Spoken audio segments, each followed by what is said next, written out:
listener production. The creators of this podcast would like to acknowledge the traditional owners of the land on which it is recorded. Aboriginal and Torres Strait Islander people are the first storytellers of this land. We pay respect to their elders, past, present and emerging, as well as any Indigenous people who may be listening today.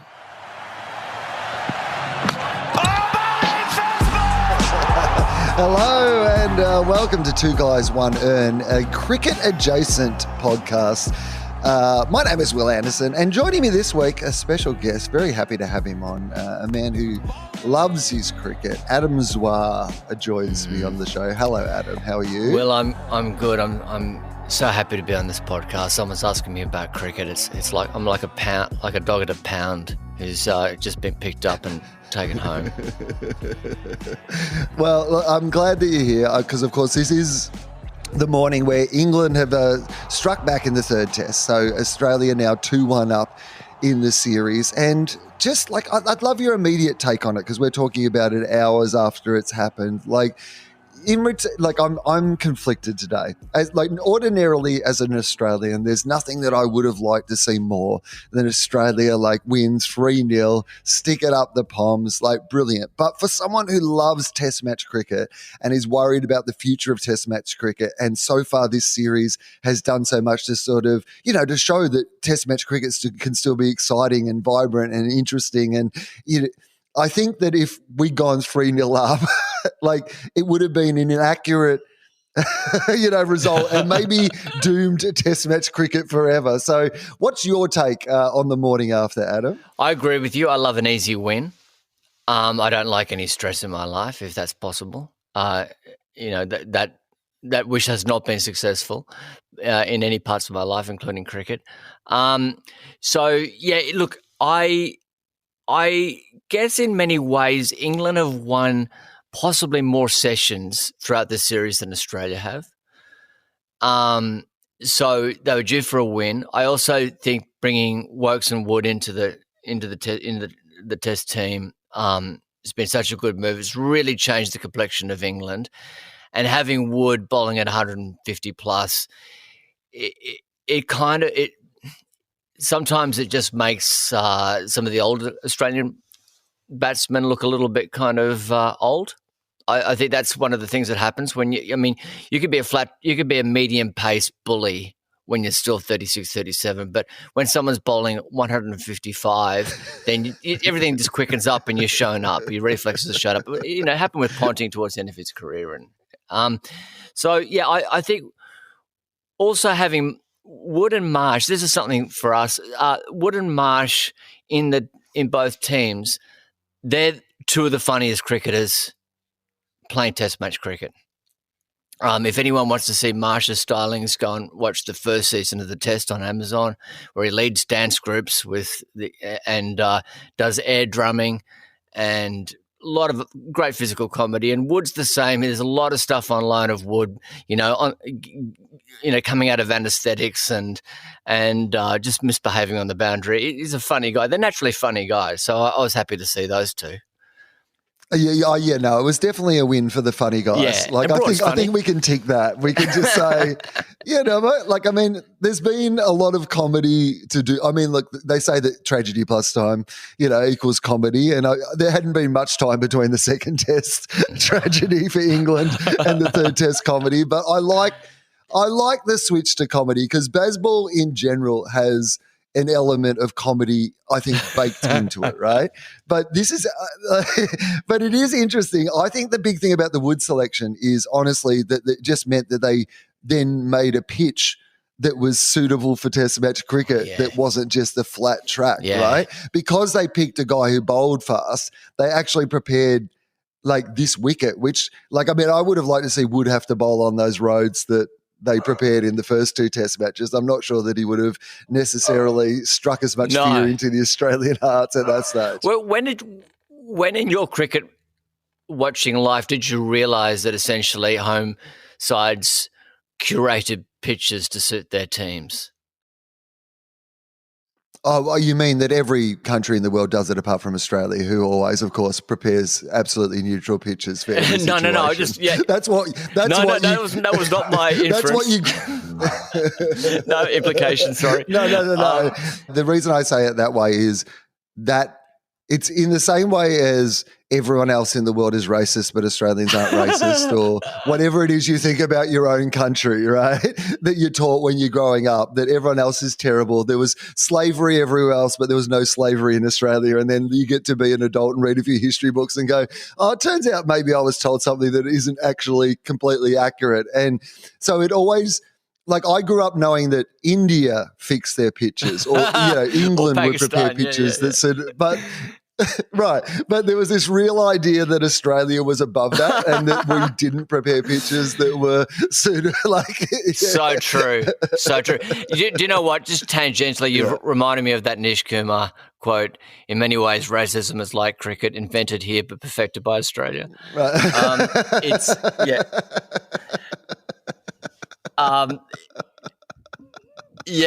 Look, I think that we just naturally had those big, fast, bouncy wickets, and they scared. We don't actually have to do anything except possibly make Adelaide a night test match, and then suddenly we've got advantage all around. Yeah, and also starting in Brisbane. Oh my God! If you're the coverage is so complete when it comes to cricket. We get to see the Indian, the Indian series, which we didn't really have great coverage of when we were growing up, or Pakistan. But you see how different those wickets are compared to the Australian wickets. And so when you've been playing in India, and then you come on, if you play the first test at the Gabba on that sticky wicket, where the ball's going, everywhere and nowhere at 150 Ks. I mean, it must be terrifying for those guys. Fortunately, they're the best batsmen in the world. They're chosen from 1.5 billion people. They chose the top 11 players. It's quite extraordinary to think about it. But it is incredible, isn't it? Because it's that classic thing of when you then see what they prepare for us when we go over there, where we're just suddenly like, oh yeah, 3 spinners, I guess we're playing 3 spinners. Is that what we do over here? Like, I'm not sure there's three spinners in Australia. No, I was going to ask. And suddenly this. Because, I was thinking, I was a little bit disappointed in Murphy, and I was thinking, is Swepson over there? I mean, who else have we got?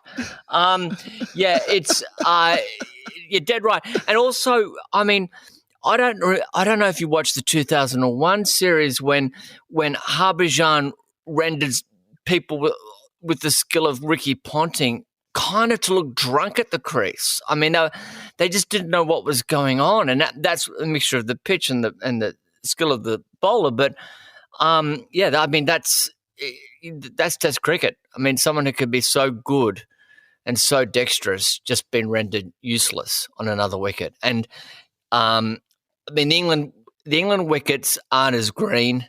Well, haven't been green really at all. Past day 2, I guess. They've kind of got a bit of a green wash on the first morning, but they haven't done. It hasn't actually played like a green wicket. They've just been kind of true. Have you found that? Yeah, they've very much got a big electricity company approach to climate change about them. The English wickets, they appear to be green, but reveal themselves to not be very green at all on closer inspection. I think is very what we're Tory, seeing. yeah, it's very Boris Johnson, isn't it? We're green. It's greenwashing, yeah. But you know what I think? This is what I'd love to see in Australia. We've gone away from the match already to just pure general cricket chat, which seems to be the right thing to do when England have won the test. We'll circle back to that in a minute. But I've always loved the idea of why couldn't we in Australia? This is like a 2-pronged thing that I would like to see, right? So firstly, it has 2 aims, which is to make sure that Australia can play on every wicket and develop cricketers who play on every sort of style of wicket, but also the idea that we get people back to the domestic, long-form competition, the Sheffield Shield. I think we've got to demand, the ACB have got to step in, and they've got to make each state in Australia prepare a wicket that is like it. So, Tassie becomes the English wicket. You know what I mean? And Sydney is like the Indian wicket, and they prepare them to those conditions. I love it. So that we know. So we have a rounded competition. We have to play in all those conditions. I love it. Some play, and only one. I think you only get to play with the Kookaburra ball in Brisbane, Everywhere else is a Duke. Yeah. No, I think that's a great idea. And where's where's an Indian wicket? Is that Melbourne, or do you say would that be Sydney? Sydney probably. Well, I mean, Sydney already spins, so I think it's easier Yeah. to turn into a subcontinental wicket, right? Yeah. Perth is kind of a bit Cape Townish. Some of your more obscure places are only going to be like your Bangladesh or tours we're not doing as often. Darwin can prepare a Bangladeshi wicket or something. I love it, mate. I love that idea. I think we should do it. I think it'd make it really interesting. And like those, especially that, with Shield, they do play on a lot of dead wickets and with dead matches. Whereas, curators around the world are really preparing 3-day, pitches for 3-day games now. So it's kind of, yeah. This is what I love about the way the English play. Because a friend of mine said to me this morning, they said, a draw in the next game would be good so that we, get the Ashes, but, it's still a pretty lively series. And I said, the one thing I can tell you, unless weather wipes out 2.5 days of the test match, there will be a result in each of the last 2 matches, because the way that England play their cricket just means that there is going to be a result in the games. I think Broad actually even said it. He said, there'll be results in the next 3 tests. I mean, they know. I think they know. They must get a memo on what the pitches are going to be. But yeah, you're dead right. It's going to be, it'll be 3-2 or hopefully 4-1. But yeah, it's I came into this test because were you living in LA in 2019? Yeah, that was my last year there. So did you watch Headingley in 2019 with the Stokes chase down? Oh, I don't think I watched it live. No, I think I've only seen it in retrospect. Well, to listeners that when you're in LA, the only way you can watch cricket is via this app called Willow, and which was actually financed and established by Mick Jagger because he wanted to watch cricket all around the world. And so you get the live feed. It's really great because you get a live feed of the host broadcaster, but the stump mic is turned up the whole time. So you're actually getting, especially in between overs, you can actually hear what everyone's saying. It's quite interesting from that point of view. But I was living. I don't know if you ever came to my place, Willow. It was just near La Brea. It's on Waring between La Brea and Melrose, and just on that corner. And I was watching, Stokes chase down those runs and Headingley, and that calamitous last over from Lyon, and I never felt so sad in my cricketing life. I've never been so devastated. And you just see all these kind of, groovy Hollywood people walking by, not a fucking care in the world, and you go, don't you realise what's just happened? It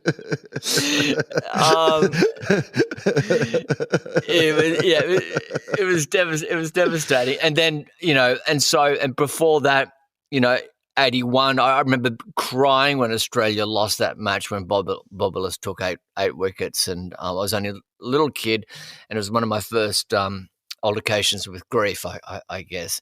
And that was the test that Dennis Lilly and Rod Marsh put £5 on England winning at odds of 500 to 1, and I think they made £7,500. And they were going to keep it secret, but Kim Hughes dobbed them in.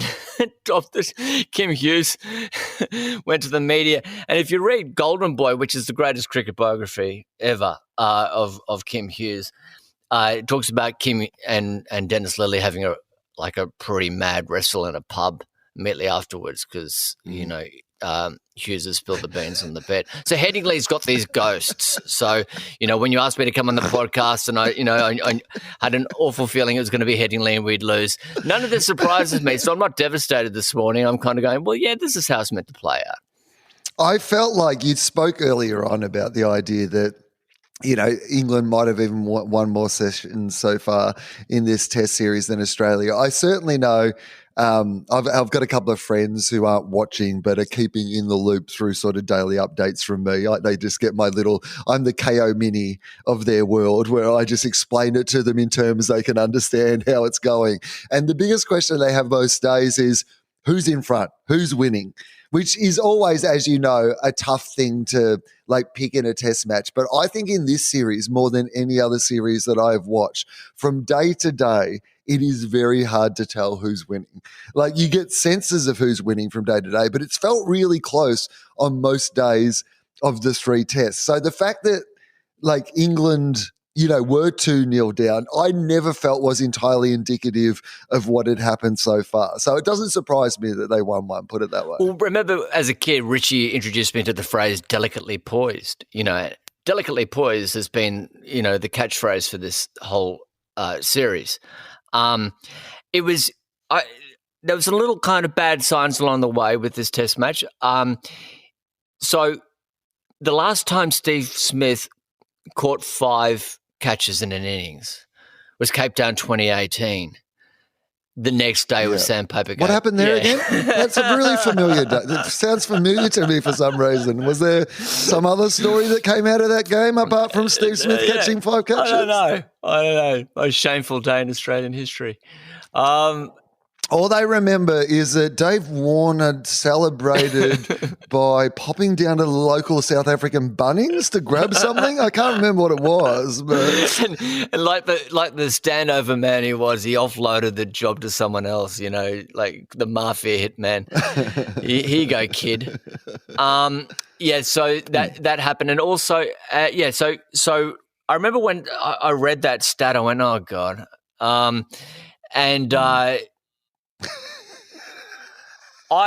I never really thought we were in it last night. So what you're saying is, compared to like almost destroying Australian cricket entirely, this is a win for us, is what you're saying. That's right.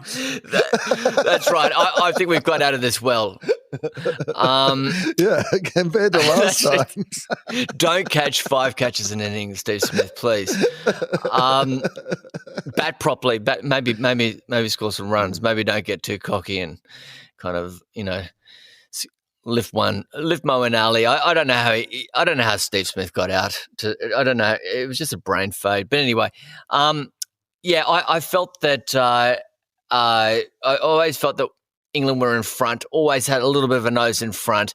And what was another interesting stat was last night they did say, or the night before they did say they wanted to treat this run chase like a ODI, like a one-day international, and they got the winning run on the last delivery of the 50th over.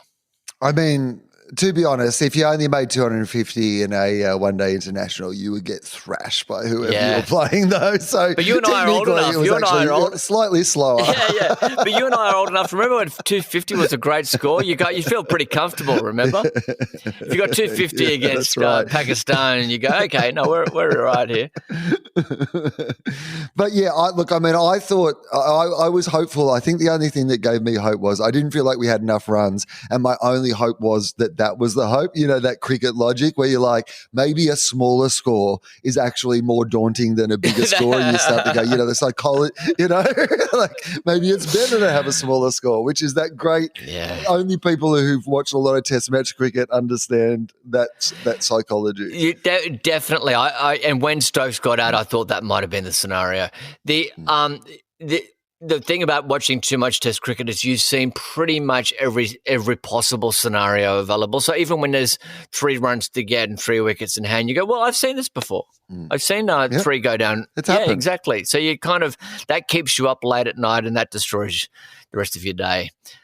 So I'm pretty bleary-eyed this morning. But, Yeah, I mean, I think I was texting with a friend and I kept thinking at some stage they're just going to get enough ahead of us that I'll be confident to go to bed. And the Australians just kept doing enough that I'm like, I am not going to bed and missing Mitchell Starc roll through their tail in one of the most historic victories of all time. Like the whole time you're like, I'm sure England are going to win this, but the Aussies would just tease you. And I remember after the first 2 overs, me and my friend are texting each other going, the ball's not moving around. It's not good conditions. They're going to get these easy. And then you're just like, there's just enough. There's just enough. Don't go to bed yet. There's just enough. I know. I mean, how cleanly was Zach Crawley hitting the ball? You just went, you could have gone to bed after those first 2 overs. It was just kind of. Yeah. And then Yeah, it's just that I think the thing was that Cummins wasn't bowling with the heat that he was bowling in the first innings. He must be exhausted, poor bastard. They're going to need these 9 days off, every one of them. Where is it? It's not Trent Bridge, it's Old Trafford. So, yeah. And I think that's going to be interesting on the Australians, isn't it? Because like the English are in the third test of the series, right? They're at the midway point. But we're actually into our fourth test now. And we've actually had 3 wins in a row. We beat India, Yes, and then we beat England twice. And and all of them really, really close to each other. Yeah. And you were watching last night, you would have seen that big yawn from Travis Head. At the third, it was just an uncontrolled, unfettered yawn that the cameras were in close on, and I went, "We're fucked." And then I thought, I should talk to Will about that World Championship test as well, because we've a 5-test series is exhausting. It's and especially the one. Well, in the old days, a 5-test series was exhausting, but they would spread it over 3 months of the year. Whereas, they're already playing a 5-test series, essentially 1 per week for the entire period that it's on. And the Aussies rolled off the back of the World Test Championship as well. So, it's forgivable. Even Steve Smith, in this match where you're he's he didn't bat great and he played a terrible shot. And you're like, has he been okay? And you think he's played 4 tests and he's made 200s. Yeah. He's doing fine. Yeah, that's right. And as Ponting said, you always get very nervous in your 100th. He's doing fine. Yeah. The kid's doing fine. And remember, you and I, again, I don't want to keep repeating our age, but we remember rest days. Do you remember the rest day? So it was a 5-day test, and normally 6 days. It was a rest day, generally on a Sunday, where players could go to church, as air quotes there for the listeners, and then you'd see them at some pub, or they'd just be kind of just on the tear. on that day 3 or something, between day 3 and day 4 was the rest day. So I mean, I guess it was. Not great on the system, but good on the body. You're not bowling or batting. But it has made it interesting in regard to squads, right? Because clearly this series is going to be won by a squad, not by a settled team. And you've already seen that with injuries and, obviously England made a couple of changes in this match that really, I think, made them a substantially more formidable team, I thought. And, the Australians had a couple of losses, but you talked about Mitch Marsh. So let's talk about the good news for the Aussies first, which is Mitch Marsh, really. He's the good news, right? What a amazing, literally, as he said, he thought he was going on a UK holiday and he's come back with an Ashes Test century, which is amazing. The fact that there was so little idea that this would happen, that his dad and his brother are in Bali celebrating his brother's 40th birthday. Some of the best we're blind reaction videos, we're blind in a bar in Bali reaction videos you will ever see in your entire life. Fantastic. And so let's talk about that for a start. I mean, what a great story. And great for Mitch, who is warmly regarded as one of the most popular internally, one of the most popular members of the Australian team. Yeah, it's really interesting, as you just kind of had that caveat internally, because externally he's right when he says he was hated. He kind of was. I mean, if you looked at Twitter, there was a lot of junk about him. There was that perception that the Marsh brothers were given way too many chances. And look, Sean did so well in domestic cricket that you kept on having to give him chances. Mitch, second all-rounder, and also has had this kind of renaissance as a T20 player and an ODI player. Just for some reason, he came back from that injury about 3 years ago. I think Mike was talking about it, Mike, your producer. He came back 3 years ago from a long injury and suddenly was just hitting the ball a lot cleaner than he'd ever hit it before. But as you say, one of the most liked people internally. And it is funny, there is that kind of it's the same in politics where, like, for instance, Julia Gillard was loved by anyone who met her, but she had, she wasn't loved by the electorate. I loved her, but just broadly, she wasn't loved by the electorate. And it's similar with cricketers too. There are a lot of, like, I'm sure I know that Stuart Broad's loved and people rate him so highly, and I know that they think he's going to be perhaps the greatest cricket commentator, when he leaves the game, because he's very articulate about the game and everything. And the same as with Mitch Marsh. I mean, I'm not saying that Mitch is going to. I think Mitch will probably do sketch comedy when he leaves, but I think that I think that you're dead right that he's loved, and suddenly Australia's hearts are so open to the Marsh family, this poor family that we've kind of tortured for over a decade. But this is what we love as Australians. We love like a redemption arc. We love a redemption story, even when we're the people who made it miserable for them in the first place. Now we're like, you're back. You've done it. Like, I mean, the Marshes.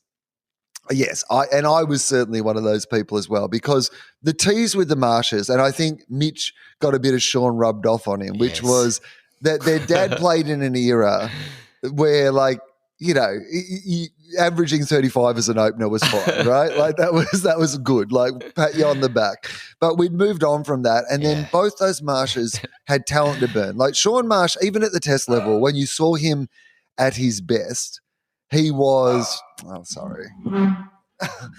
My dog's really yeah, I think we judge okay. So I think as Australians we judge the Marshes as a package. Right, and it's unfair. Like we almost confuse them all a bit. We lump them all in the same box, and we don't really there was just this perception about the Marshes being absolute gun like domestic players and people who teased how good they were at the next level but could never consistently do it. Now, for Sean, that's an accurate criticism, because Sean's job was to bat, right? So if you're an inconsistent batsman, that eventually becomes a problem, despite how good you are at your best. But I think in Australia, our fundamental problem is we don't understand what to expect from all-rounders. Because I hear people criticise what Cameron Green does, and you think, no, that's what an all-rounder does. Like we expect if they're good at both that they will average 50 with the bat and that they will like have a 25 average with the ball. But really, in the history of all-rounders, and look, if you look at Stokes, if you look at both like anyone Stokes, when you go backwards, it's all in the 30s. 30 and 30. Yeah, right? It's all in the same 30s and 30s. Imran, Kapil Dev, all 30s. Yeah. And I think we have unrealistic expectations for all-rounders, and we don't quite understand them. Whereas like Mitch Marsh, I mean, he's clearly a much better player now. And I just think you said something really insightful before, which was the Julia Gillard thing, because I think that the problem with Julia Gillard once she was Prime Minister was she stopped being Julia Gillard, and she was kind of acting like she thought a Prime Minister should act. So that's why many of the things she did were great, and some of the legacies are really great. But the perception of her and the way she came across to the public didn't quite gel in the way that people who knew her and liked her. And I think for a while, Mitch Marsh was pretending so hard to try to be a test match cricketer. And he feels a bit like Usman Khawaja, that he's come back more relaxed, more himself, and just gone, this is who I am. I didn't expect to get this opportunity again, so I'm not going to pretend to be anybody else. I'm just going to be myself. And I think, what do you think about selection for the fourth test? Because it's going to get so speculative, and I imagine the conversation's going to be, do they drop Warner, get someone else to open and play both all-rounders? Well, right? yeah. I mean, look, the funny thing about selection is we're all always wrong. So it doesn't matter how. Oh, totally. Yeah, It's the best. That's right. And the confidence people talk about selection on Twitter is hilarious. It's like, this is what's got to happen. And if you disagree with me, you're Travis Head would have been my first picked in India for the first test. I would have gone, well, obviously Travis Head will pick our best batsman, I assume. It's a really interesting thing. If we can go back to politics, well, the Knight thing, anyone who kind of understood the Labor Party knew that Rudd had fallen off the rails. Right, and that he was going to go soon, but Australia hadn't caught up, and it was a little bit the same with Travis Head's dropping in India in that first test. It's like we knew that he'd gone terribly in Sri Lanka, and that there was a big question mark about his ability with spin, but Australia hadn't caught up. And that night on Twitter, which you've left, but that night on Twitter, it was like, what happened? What's happened to Travis Head? And and you kind of go, well, there's a question mark over his ability to play spin, but we're always wrong. Travis Head came out in the second test and suddenly shown that he'd practiced a whole lot, and that. Per your statement before about different pitches, what I love, and Matthew Hayden was the first to do this, was getting curators to prepare different pitches in the nets, and Head had really gone to work on that. And see, this is why my plan. I mean, imagine if every week he batted at the Adelaide Oval that had been prepared just like a Pakistani turner. Definitely, mate. Definitely. I think it's a really good idea. In fact, I've been talking to Mike Baird and getting you a job at Cricket Australia. I think that, back to your question, I do get rambly. I have a fantasy where I would love to see Khawaja and Mitch Marsh opening. That won't happen, but that'd be so cool. There might be an argument to put Travis Head open and keep the two all-rounders in the middle. Then they might even go with a kind of a Renshaw or Harris. And that would disappoint me a little bit, even though Renshaw went to the same school that I did. And I always say we went to school together, 30 years apart. But it's look, I would love to see. It's very hard to drop Mitch Marsh after that cameo. I mean, what do you you could is there a way you could if you could have Head, Marsh, or Green opening with Khawaja, who would you go with? I think that we would be silly to change where Travis Head is batting, because he's had a pretty good, particularly now that he's got his head around how he's going to deal with the short pitch bowling. I think he's had a pretty good run, and it feels like watch out England if you continue to just bowl it to him there, because I think he's worked out how to practice bat there as well now. Yeah. So I think in Australia, he could be the solution. Like on the wickets we have in Australia, if Warner doesn't make it to the Australian summer, I could see us absolutely opening the batting in Australia with Travis Head. But do I think that it's right in England? Probably not. I think that Green or Marsh could open, honestly. They both have that style, different styles, but I think either of the all-rounders could open. And I would be interested in seeing a left-hander and a right-hander open the batting. Yeah, I think same. that would be good for Australia to have that.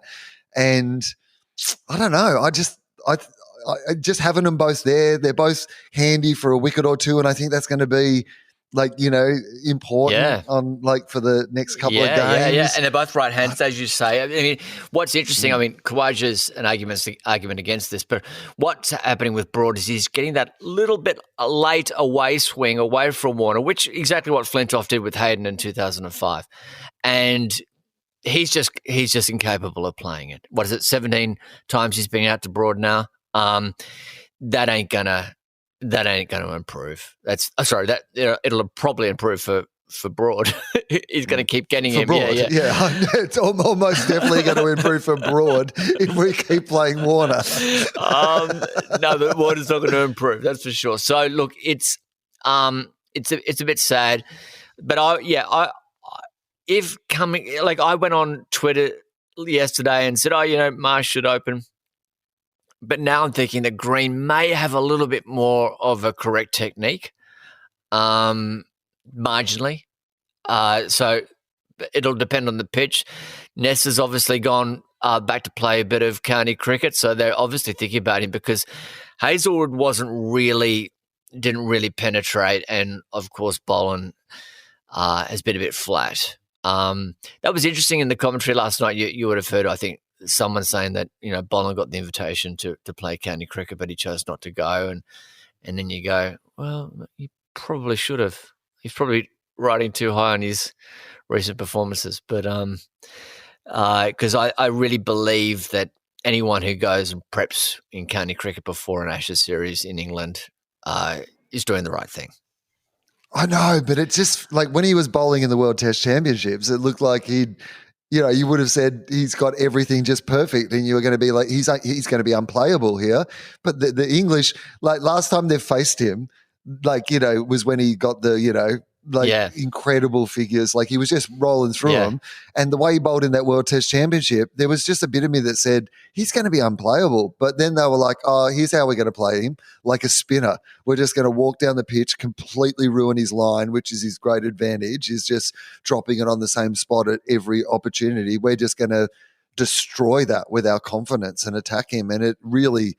I mean, it's actually because I love Scott Boland as a bowler, but they've definitely worked him out. They've got an absolute strategy that works against him, and it's put him off his work for sure. Don't you hate it when they work someone out? It's like I know it's annoying. I love when we work someone out, right. And I hate when they work one of our people out. That's the same. So I remember when back in the day when they worked Kepler Wessels out. It took one innings to work Kepler Wessels out because he had that weird stance, and then so. His whole life was destroyed after that. But then of course, if you like what you were saying about Travis Head, I mean, if you're going to keep bowling short on leg stump, he's going to learn how to hook and pull properly, and he has because he's not scared. And that's great to watch. Yeah. That's what I love is like when you see somebody. So that's. When they go, okay, this person comes onto the scene, for whatever reason they are able to dominate, whether it be a batsman or a bowler, then they get worked out a little. Here is our technique that we're going to take against this person. And then then they can come up with another way to get it done. It is good to watch. It really is. I'd love to be in the Brains Trust in the meetings, like when they're just poring over footage and just going, this is how you do it. Try this. What's bowling line and length? Okay. He's always bowling in the same spot. So why are we batting in the same spot? Well, I guess it kind of makes sense now when I say it. It's just kind of a simple, a simple alternative. But yeah, it's so I would have either of the two all-rounders opening. I agree with you about Head. Just leave him where he is. He's in a good place. And then I would have Nessa coming in for either or for Boland. Obviously, I don't think Hazelwood. Everyone's saying on Twitter, I'll bring back Hazelwood, but yeah, I don't know. There's a reason why he's not playing in this test. He's not injured, so. Well, I think that they've got to protect his body clearly, but I think if you're going to roll the dice on Nessa, and I think that they will want to, like. You don't leave it till you're 2-2 going into the fifth test because then it's too big a risk, right? Like if you're going to do it, you've got to do it next test, and. I think based on what you've said, Cummins, honestly, Stark's earned his place. You just can't drop him. He's proved that, that with the conditions the way that they are, that he's an important player to have for us to have in the team. And it was probably a little silly that we thought we shouldn't have him in the first place in retrospect. Cummins is going to play, but Cummins really bowls a lot like Hazelwood, at the end of the day. If you're looking for that third bowler to be a bowler of difference, it's got to be Nessa. I think if there's a reason to pick him, if they think it's worth picking him, they've got to pick him next test. Otherwise, they're not going to Then it's desperate Hail Mary in the fifth test. Yeah, I mean that's ironically that's what Tubby was saying last night about bringing Murphy on to bowl. Don't bowl him, when there's 70 runs to win. Let's give him let's see him early when the pressure's off him a little bit. He can get his rhythm. Which brings me to, because just talking of, so in 2005, McGrath in the second test, McGrath stepped on a ball and Yes. Was it? On an AFL, it was while kicking an AFL football, stepped on a cricket ball. That's right. That's what it was. It's like, what's a fucking cricket ball just like lying in front of? Anyway, so, and then of course Lyon goes down in the second test. Jesus, I don't know if you felt this as well, but God, Lyon's important to us. I mean, so important.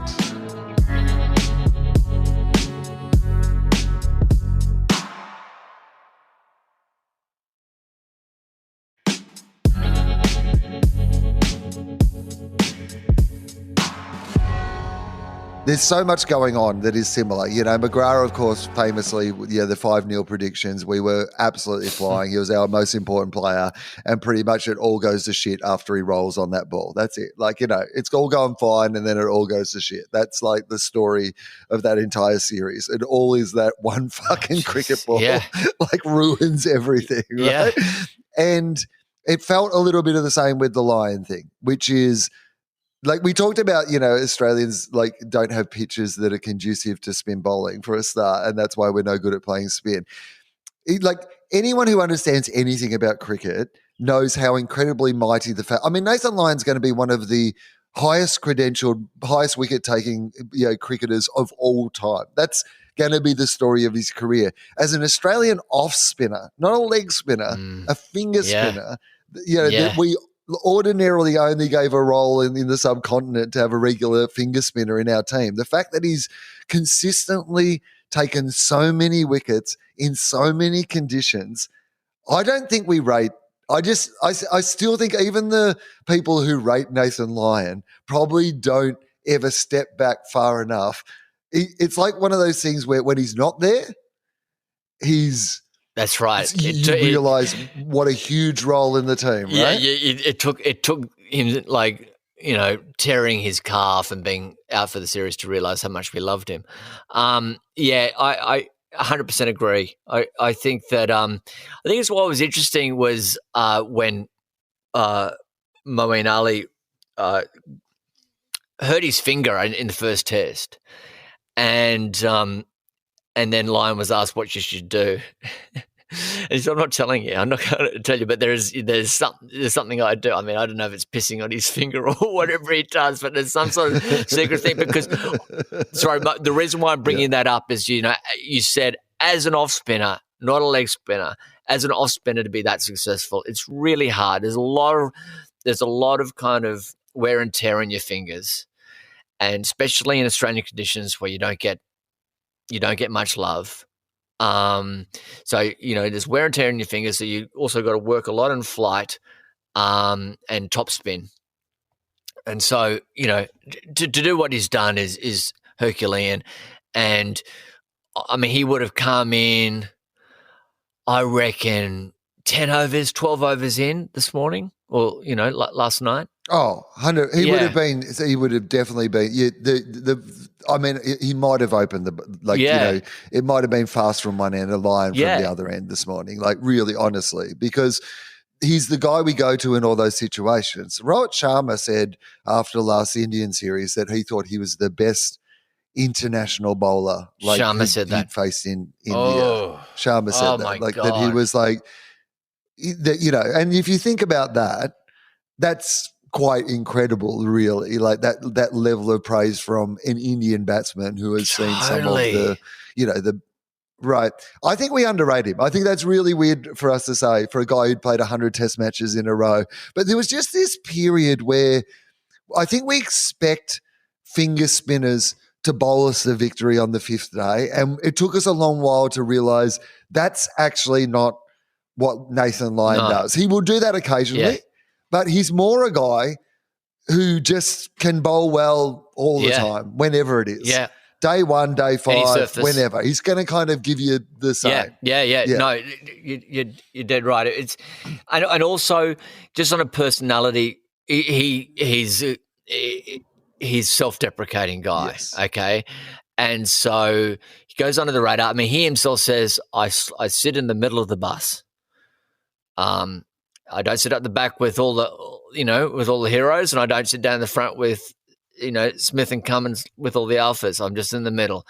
and ultimate team man. My favourite story about Lyon, which you would have known, is that when there was after, I think it might have been an Ashes series actually, when they won convincingly, and Michael Clarke got an invitation from James Packer to go on the yacht. You're aware of this? Mm. No. So they all got this invitation to go on the yacht, and it was Hussey's last test. Now, the tradition, if it's your last test, particularly if you're, a great servant to the game like Mike Hussey, is you sit around and have beers with him and you swap stories. That's what you do. And Clarke, being more celebrity oriented than the rest of the team, wanted to get onto the yacht, and so there'd been a couple of problems with Clarke wanting to do things before the team song was sung.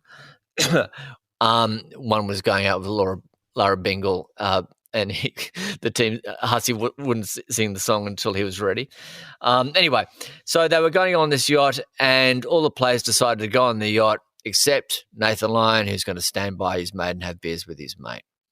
And I just think that says everything about Nathan Lyon. That was early in his career, and he said, it's all about mateship for him. It's all about being a servant to the team. It's not about being a hero. And it's the reason why it's hard for us to fathom is because it's the complete opposite to Warne. So we've got a spinner who has the absolute opposite personality. So it's just hard for us to get our heads around because, that's what we're used to. I think you're absolutely right in that, because about Warnie, like we went to Warnie when we needed a hero. Yeah. And he was suited for the role, right? Like, chuck the ball to Warnie, everybody gather around, something's going to happen here. Like, whereas Nathan Lyon, that's not how he works. No. Nathan Lyon just goes about his work. Yeah. And then just at the end of each test match, you go, who took the most wickets? Oh, yeah, Nathan Lyon. He was probably going to be the highest wicket taker of this series, right? Without ever, necessarily taking a bag of 6 or 7. He was like, he would just chip away and in every innings get 2, 3, 4 wickets and like just do that all series to the point where he had 25 or 30 wickets at the end, like he does all the time. And that thing about, obviously he sings the celebration song, like the idea that they've had him there for that period of time. I think that there would have been more balance thrown out in the team from that than we imagined. Yes. You're dead right. It's literally, there's some great players in an Australian team, but there's a huge vacuum right now. And, this kid, can I just have a quick shout out to Murphy? He not much happened when he was bowling. The pitch was a bit dead for him and everything. He's 22 years old. But that run, that boundary that he saved, that bit of fielding where he leapt in the air across the boundary over the rope and tapped the ball in, that was excellent. I just think that was, I think he's got a lot of confidence, that kid, and I think there's he's got a bright future ahead of him. It's a bit of a baptism of fire though right now. Yeah, particularly that aspect of it. If we'd had 400 for him to be able to, bowl to, I would have loved to see him bowl, because I don't think he was daunted by the occasion. I think that just the situation didn't suit, particularly how he bowls and what he, needs to go about his work. But I like, I like that they picked him. Yeah. And I think, there might be a temptation in the next test, depending on what the pitch is, to not pick a spinner. And I hope they don't go that way. I hope they don't say that, Travis Head and Steve Smith and Marnus or whatever can, What's do the deal it. with Smith bowling off spin now? When, because he used to be a leggy. So now he's bowling off spin. What's that about? Why is he bowling? He shouldn't be bowling. I don't think we should ever be in a situation.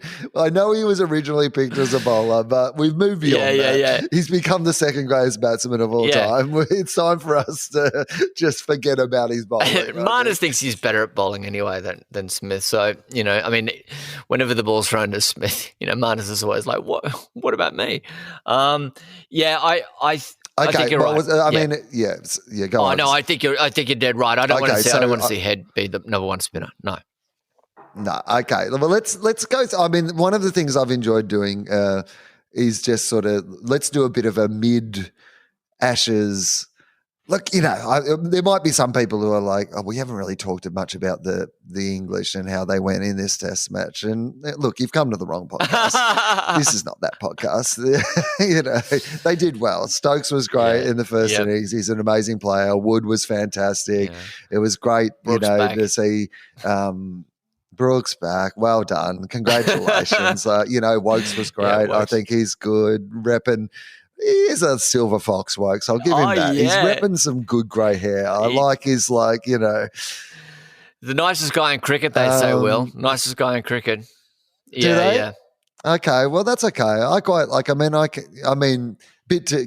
go Brokes. That's what I say. Bit too Wokes for mine. I do want a photo of Cummins bowling to Wokes, and it's like Wokes meet Woke.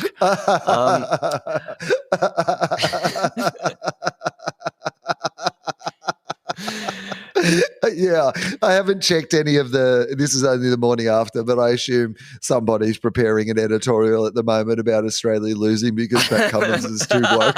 I assume that's the reason that we lost. Yeah, News Corp, exactly. That's the MO for sure. So I'm sorry to interrupt you there, but there's something about it. No, I thought let's do a little, this is off the top of your head, but let's do a little mid-tour report card. So we can take into account the World Test Championship. We'll just go top to bottom. We can just speculate on and I'm happy to help out here. We're going with a numerical out of 10, kind of traditional. How have they gone so far in the 4 tests that have been played? We'll go from top to bottom. So let's start with, I reckon, a pretty easy one. Usman Khawaja, what are you giving him out of 10 for his 4 tests he's played? I'd have to say, I'm going to say 7.5. Oh, 7.5. Yeah, I would say 8. Go on, explain. Yeah, I'd like a little bit of explanation. It's been great, but I've been a little bit it's just a little bit up and down. I don't know. Maybe I'm just going to go hard. I'm going to go hard with all these. So I think 7.5 is actually a pretty good mark for me. Okay. Yeah, well, we don't have anything to compare it to, but we're about to have something to compare it to. So, David Warner, how do you think David Warner's been going then on your hanging judge harsh scale? For better or worse, the Piers Morgan. 4. Give him 4 out of 10. I just think that I would have given him 5 because he has played better. He has shown signs of potential, but he's pretty streaky. And, I just think that, it's a bit of a tragedy. I love an old sportsman doing well. It's my favorite thing. When Perkins won in 96 and, from lane 8 or lane 1, whatever it was, I was just like, so happy. Whenever, I love Ponting the most when he was struggling towards the end, and Lily after his back surgeries and everything, there's something romantic about an old guy doing well. So I wanted to do well, but yeah, I would give him 4. Yeah, well, I think he's done okay. In fact, I think he's done better than I expected. But it feels like if they're going to continue to produce pitches like this, that he's just going to continue to nick fucking Broad. They're going to continue to pick Broad. Exactly. It just feels like that. We know how that's going to end. And yeah, I'm like you. I love the person who's been written off then having their moment. That's particularly Test match cricket. Yeah. We saw it with Brook. That was Moen's been sent in at number 3 to try to protect him. It's like all the pressure's on him, it's great. That's what these moments are about, and seeing somebody seize their moment is fantastic. Yeah. And like you said, Kieran Perkins from lane 8, we thought he couldn't do it, but he's bloody done it again. Right. But we had that with Dave Warner. It was at the MCG last year when he made 200. That was that. Yeah. That was the guy who was the aging guy having that one. That was his lane 8. Now he's trying to win it from another pool. He's not in the pool and he's still trying to win. You know? You're right. if Warner used to always talk about his script writer, and he just had this amazing script writer and he's able to get out on top. Warner's got a shitty script writer. It's like some dude who's been doing NCIS for a long time. It's just fucking over it, just writing ridiculous storylines. Well, I think it's more like he had a really good script writer who finished the series and said, that's the finale, we're never making another one. And then the studio came in and said, sorry, it did really well, we're going to have to make a sequel whether you're involved or not. Even if it's a shitty sequel, we're going to have to keep making these things. So they're just getting a bunch of like hacks from Grey's Anatomy and NCIS to come in and just write some shit. They don't even understand cricket. So 4 out of 10. Okay. Now, this is interesting. I'm very interested to hear what you think about this. Is Marnus Labuschagne. What sort of series do you think that the former number one Test batsman in the world has been having? Oh, it's been so disappointing. I mean, it's for him, because, I mean, he keeps on getting – he's made a few 30s, hasn't he? Starts. Yeah. Loves the start and then the edge. Edge to second slip again. Oh, is that what we're saying? And, he keeps on going back into the nets and just working on it. And then he keeps on getting, Andrew McDonald to do throwdowns in the form of, wood. And just like 150 outside or something with that like flinging thing they use in the nets. Which, those flinging things that you get for your dog. So look, I think that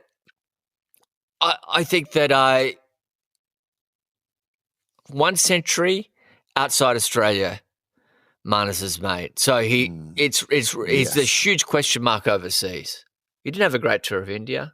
I just think he's probably around 6.5. And I would say that Khawaja was 7.5, and I would say that Marnus would be 6. And Warner 4. On your scale, I feel like if Warner's 4, if we've set the parameters at Warner being a 4 and Khawaja being a 7.5, then I can't allow you to have Marnus more than a 6. I feel like 6 is feels okay. All right. Well, Steve Smith then. How's Steve Smith been? 2 centuries. 7.5. 7.5. 7.5 like Khawaja. What is Khawaja made 2 centuries or just the 1? Oh, well, so no, Smith, maybe he's an 8. No, he's 7.5. No, it's Khawaja made 100 in the World Test Championship and 100 in. Yeah, we're including that. The first test. Yeah. So I would just have Smith at an 8 because of the amazing catches. Okay. Catches, yeah. I mean, look, he has had a good time with the catches. I understand that. I would love to see. We need one more real big. We do. There's a question mark, particularly if Marn. Yeah. He's hovering between 7.5 and 8. Will he's hovering? Okay, all right. He's a hoverer now. Travis Head. How do you feel about Travis Head then? I would say 7 for Trav, especially that last innings. So couple of very pivotal innings, but I think he's coming good. That'll change. I think. I hope. But he's, there's been some upside. What do you reckon around that? Yeah, I think that's right. Yeah. I think he's played a couple of really great knocks. Like when he's on, and and that's his game. You know what I did love though, honestly, his batting with Mitch Marsh in the first innings, where like Head decided Marsh is going here. I'm going to be the one who farms the strike to him and don't bat like I normally bat. I loved that. And so it didn't really surprise me that he batted so well in the second innings because I felt like there was something, went on in that first innings where I was like, this is like the sign of a maturing cricketer. Also, I feel a little more and more confident with him. This is such a weird thing to say, and I have not done the statistical breakdown on this, but I hope somebody has, which is runs he scores with his full mustache versus runs he scores clean shaven, because it just feels to me he looks more like the cricketer I know and admire when he's got the full mustache versus when and like they've had the family over. He's had clearly his partner over. There's been a conversation. You got a real insight into their relationship. Like the partners are over. Suddenly Travis Head's all clean shaven, but now the mustache, like he's growing it back in. Like, I just feel more confident with him as a cricketer when he's got facial hair. Is that a weird thing to say? Not at all, mate. And you'd be amazed with all the nuffs out there who have done Ricky Ponting's average hair restoration and post hair restoration. And he averaged a lot. His average post restoration was way worse. So yeah, there's something to be said about that. And I have this imaginary conversation of Mitch Marsh and Head in the middle, and Head saying, "You be you, and I'll be your father." Yeah. Because you mentioned this earlier in the podcast. It's like the phrase sheet anchor role was invented for Jeff Marsh, which is the person who, one day internationals who opens and then just like holds up one end. Just stays there. And as you said, hold shit together. It was out of fashion. Like, it started in the '87 World Cup. It was out of fashion within 2 years or something. So yeah, what do we say with Head? 7?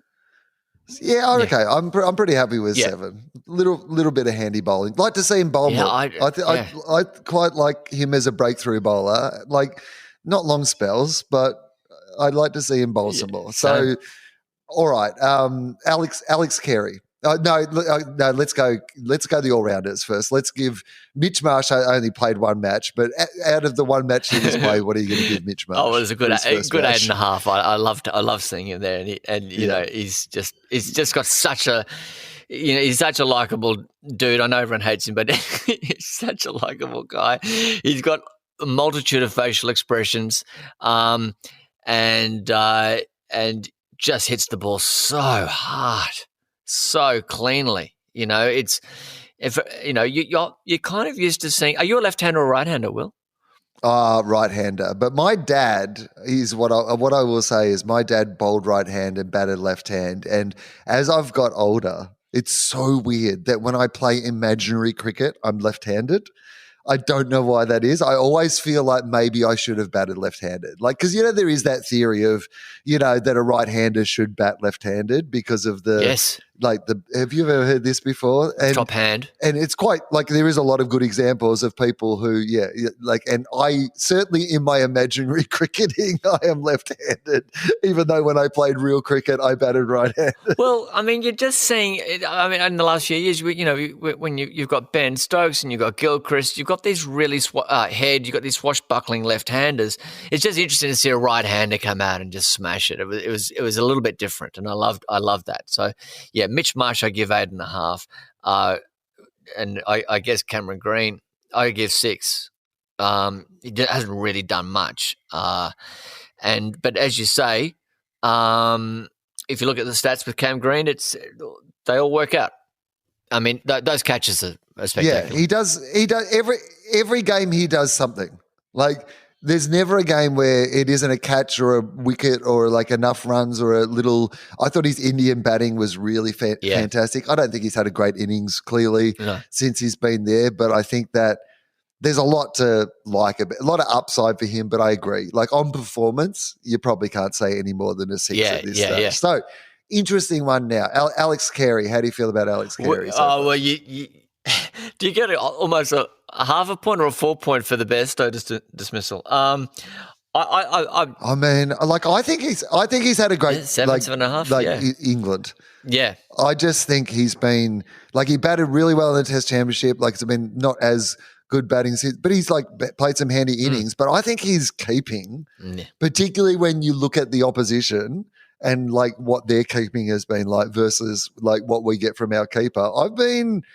I've been super impressed by Alex Carey. I think he's had a really, really good series. So, what did you give him? I give him 7. He's probably worth 7.5. Probably 7.5. Let's say that. Give him half for the best, though. At the very least, for you sure. give him half for the best. Though. They do these psychology tests when you come into the Australian cricket team, and you just work out kind of what personality you are, etc.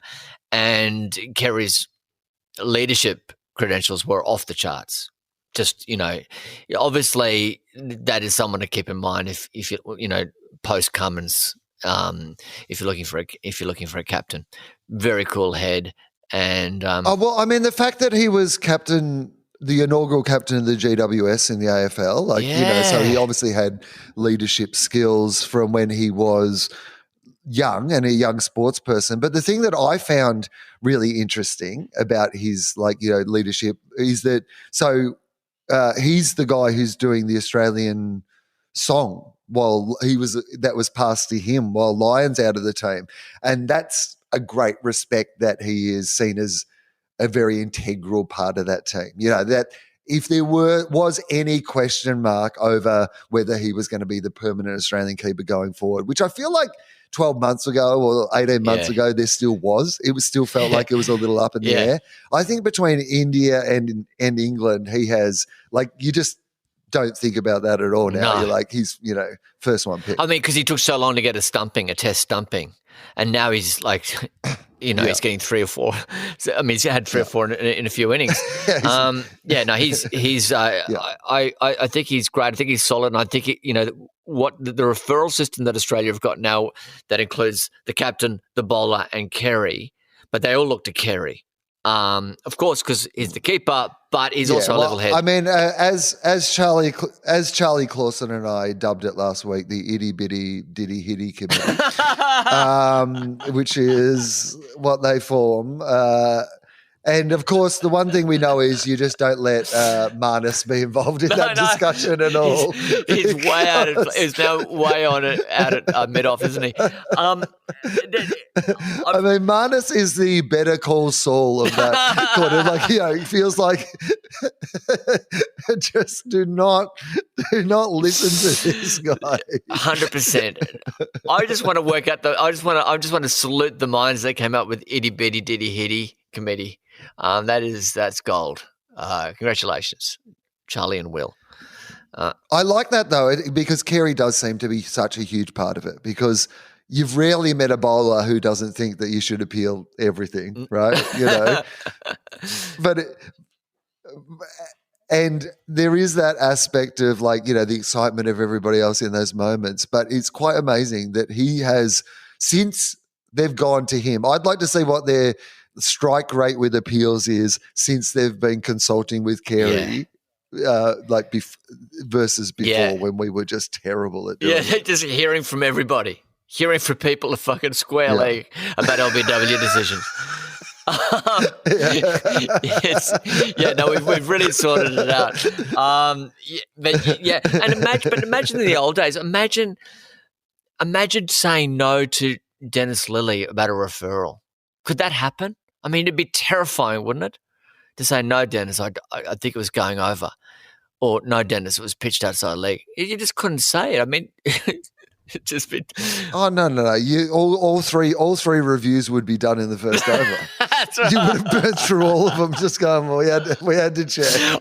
One hit him on the shoulder, but we checked anyway. Dennis thought it was out. So. Yeah, that's right. And there'd never been any apology from Dennis, that's for sure. No, it was worth a check.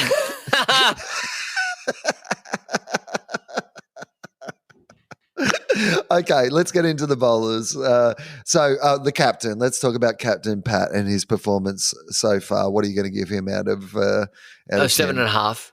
7.5. He's that 6-wicket haul in the first innings was amazing. But he's been pretty consistent. He's I think what you made a really good point before about he and Hazelwood being a little bit interchangeable. Yeah, I think they are. And I probably just think that Cummins at his best is volatile. So it's great that I think it's important that we always have him, not just because he's captain. I think he's our premier fast bowler. Having said that, I mean, I think if we have Nessa in there, I think that would be a nice variety. Yeah, I agree with you. But I think Cummins, considering everything that he has as his workload, has been great.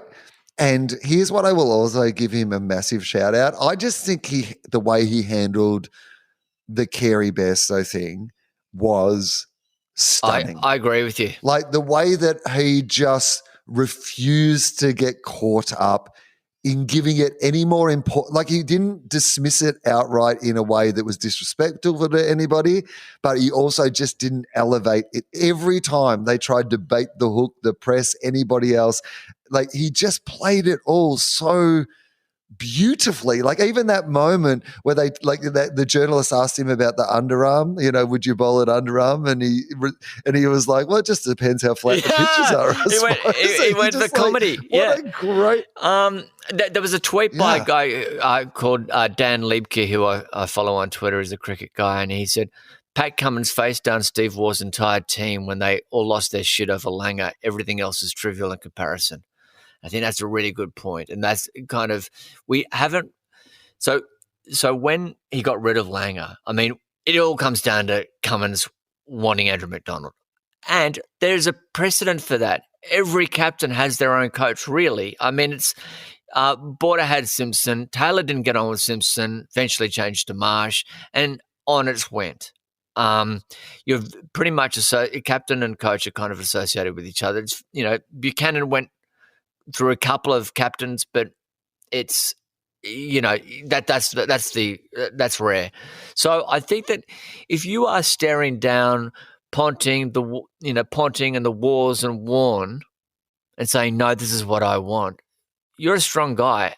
And the English media is kind of they're nothing compared to those guys.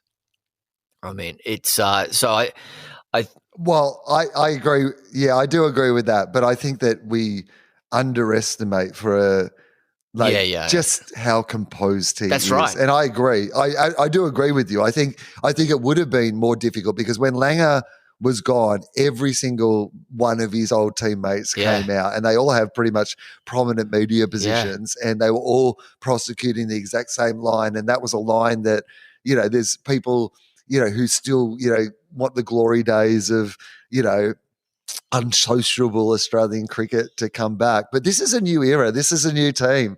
This is not who they are and what their personality is. And I love that insight that every captain gets their coach, because you hear the old cricketers talk about the idea that there wasn't even coaches, that it was all the captain.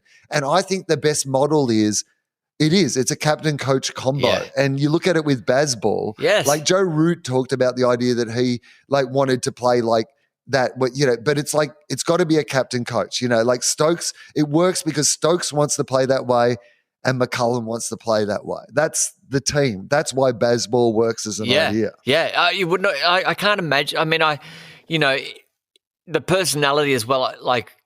Stokes fits in really well with McCullum, and a lot of people call it Stokes ball. And I'm not in there, so I don't really know. But for me, just as an observer, I don't think Root and McCullum are as simpatico, but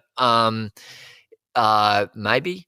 But it's no, yeah. but that's what I mean. Yeah. Like, you need that combo, right? Exactly. Like, yeah. You need the one that unlocks the other one. And if it's not enough to have like McCullum coming in and say, I want to play this way, if Root isn't instinctive to his personality. Like, I think that the way Root plays in the Bazball system, he wouldn't have been able to do as captain, because he can play that way now because he's not captain, and that's the team philosophy. Yeah. But if it had to come from him, if he started coming in and on the first ball tried to reverse scoop it for six when he was captain, that wouldn't have been natural to his. No, right? He's a very doer captain or dour captain. They would have been like, who's it? This guy's having a nervous breakdown. What's is he okay? Is Joe Root okay? No, you're dead right. That is hilarious. It's like poor old Joe Root's had a breakdown because he's a kind of a when he was captain, he took it on as enormous responsibility. You could see it in his face. He was like very kind of respectful of the role and the whole process. Whereas Stokes, who would have known when he was fighting people outside nightclubs that this guy would be such a great captain and such a great leader of people, and everyone admires him. I mean, sometimes sometimes it takes a nightclub fight to pull a bourbon cricket and beer career steak. together. Yeah, that's right. It's always the nightclub. It wasn't the first, and it won't be the last. I imagine that's the turning point. Is that you get into a fight in a nightclub and then realize that you're a great leader of men. Yeah. But I think it's all part of the hero's journey. It's a hero's journey, isn't it? It's in the Joseph Campbell book, I believe. But Cummins has been like the way he's handled the English media and the ways I always love the Albanese style one word answer, like when they do this long preamble and then they the question underarm or whatever he'll say. Is it like that? No. Do you reckon England have got the ascendancy now? No. Why? 2-1. No. He's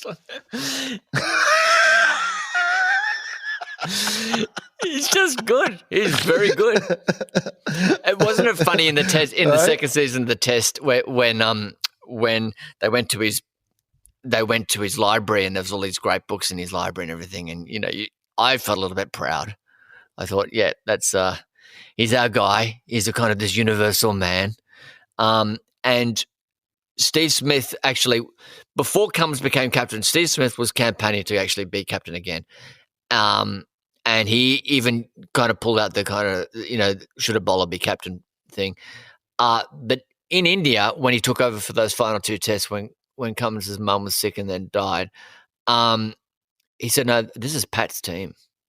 This is Pat's team.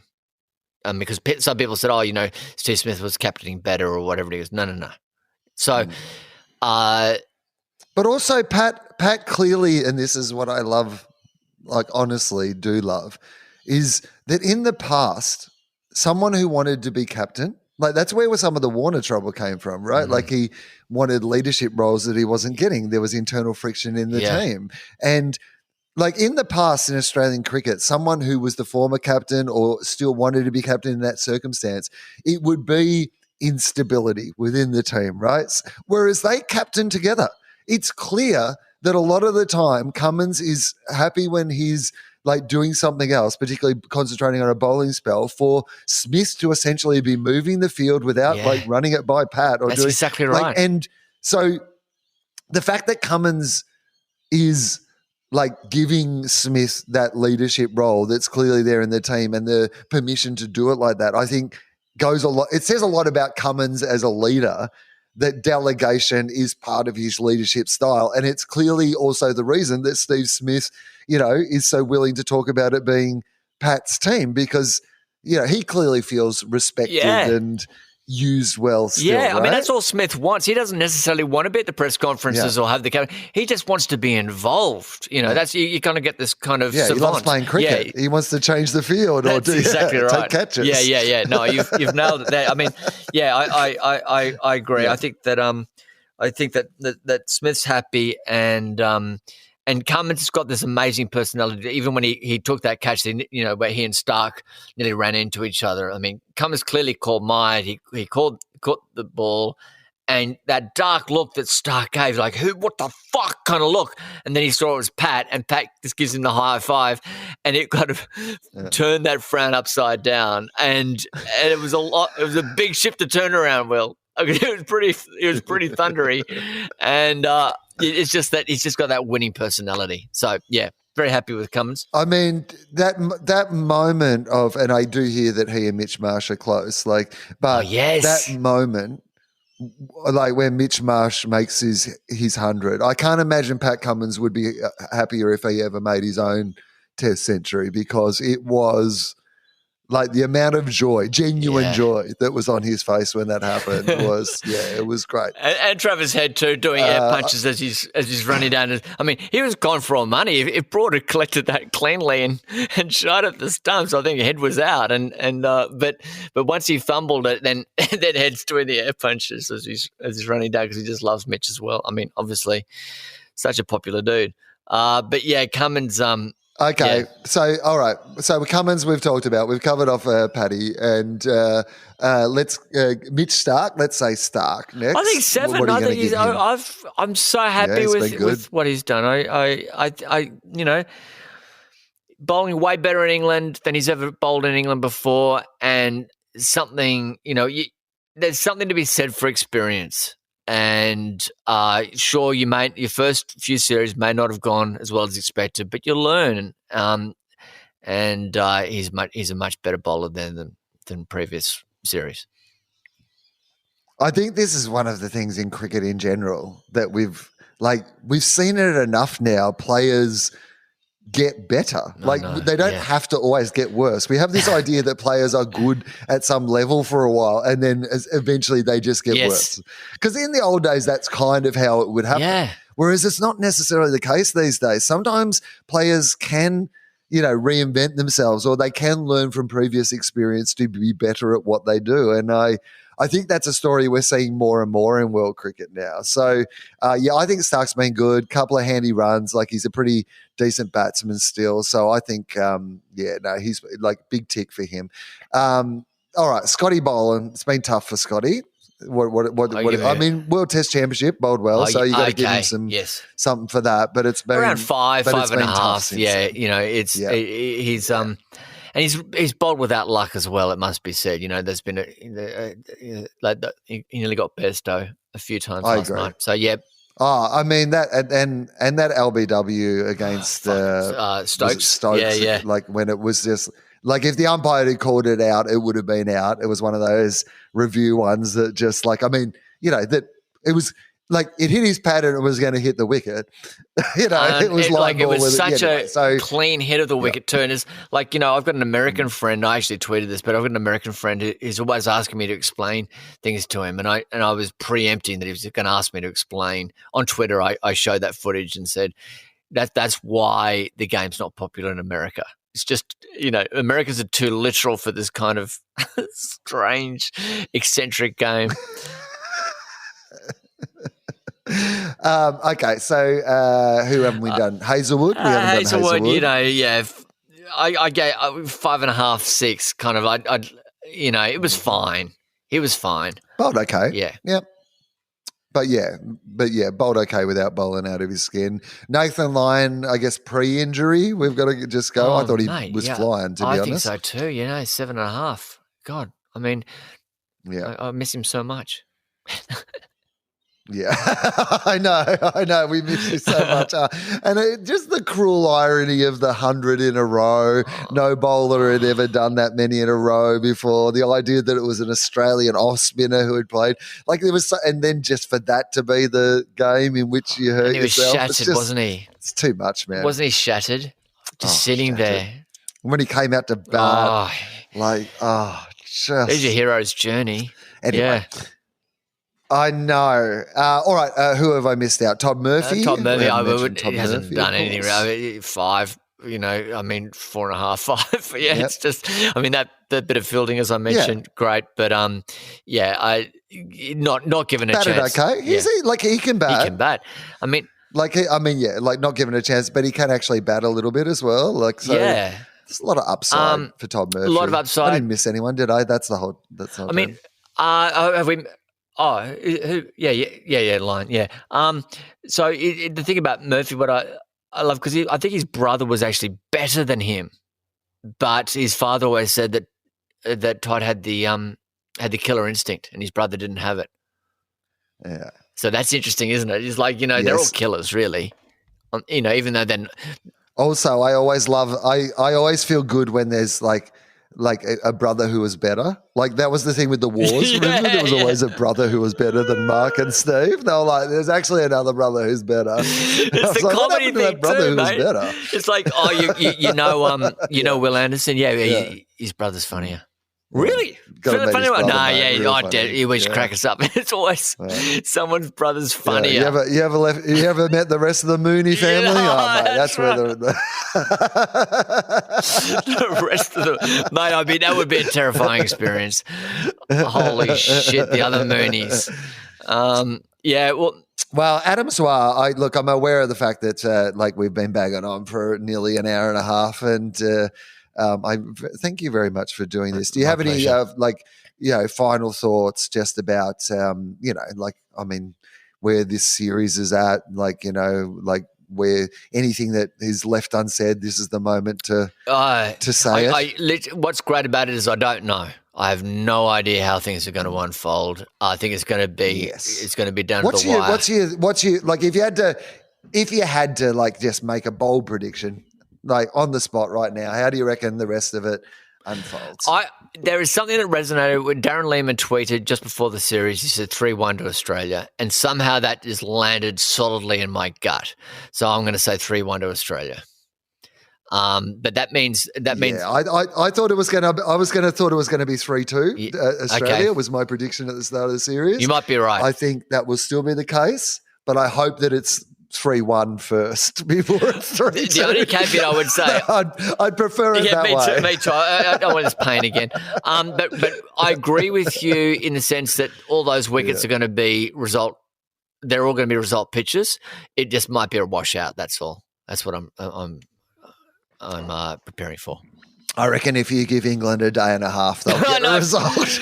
Oh God, it's been great. I hope Test cricket. I hope the ICC get their shit together and keep this going because it's been wonderful and I hope the BC what is it, the BCCI or whatever the BCCI yeah I hope they can just kind of think about the broader picture as opposed to their own IPL competition, which is all they care about. Yeah.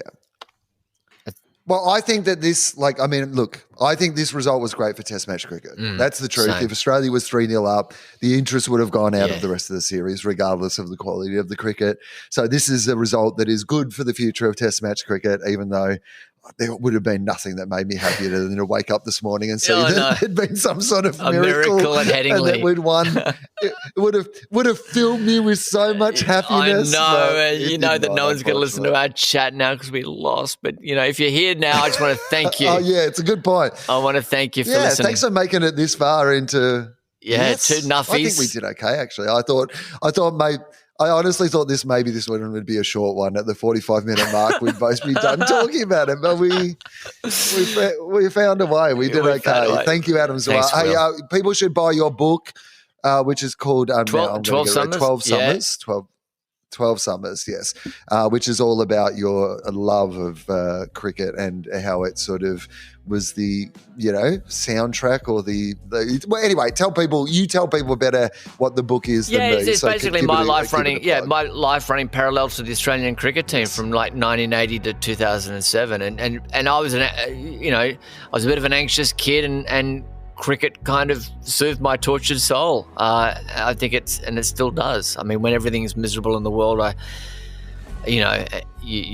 or in my life, I can always turn on the cricket and suddenly it does relax me. Even when Australia's losing, it still relaxes me. So, yeah, buy the book. Thank you, Adam. Thank